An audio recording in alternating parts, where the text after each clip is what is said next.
আমাদের জন্যই বাংলাদেশ তৈরি হয়েছে। মনে নেই রাজাকারের বাচ্চা? আমি বাংলাদেশের রোগীদের চিকিৎসা করব না। প্রায় সময় নানা ইস্যুতে বিতর্কিত মন্তব্য করে আলোচনা সমালোচনার জন্ম দেন পশ্চিমবঙ্গের বিজেপি নেতা শুভেন্দু অধিকারী। বাংলাদেশের বিরুদ্ধেও নানা বিতর্কিত মন্তব্য করতে দেখা গেছে তাকে। এবার পশ্চিমবঙ্গের মুখ্যমন্ত্রী মমতা বন্দ্যোপাধ্যায়কে নিয়ে কুরুচিকর মন্তব্য করে জনরোষে পড়েছেন এই বিজেপি নেতা।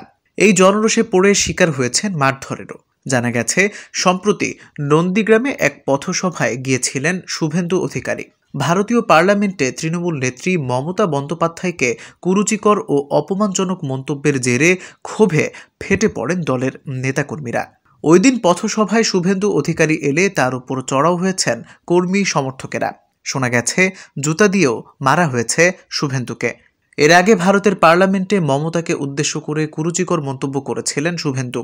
শরীর থাকলে জ্বর যেমন হয়, ঠিক তেমনি একটু আরেকটু ধর্ষণও হয় বলে মন্তব্য করেন এই বিজেপি নেতা।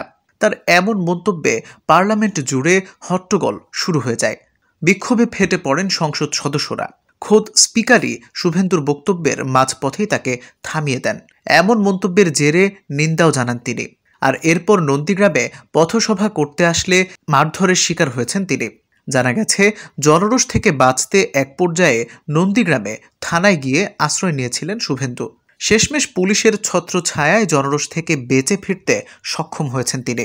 অন্যদিকে বাংলাদেশ ইস্যুতে নানা মন্তব্য করায় ক্ষুব্ধ তৃণমূলের অনেকেই। তারা বলছেন, শুভেন্দুর জন্যই বাংলাদেশের সঙ্গে ভারতের সম্পর্ক খারাপ হয়েছে। বাংলাদেশে আলু পেঁয়াজ রপ্তানি বন্ধের ঘোষণায় বিপাকে পড়েছেন ভারতের কৃষকেরা। এতে ভারতীয় কৃষকদের মধ্যে অসন্তোষ দেখা দিয়েছে বলে মনে করছেন তারা।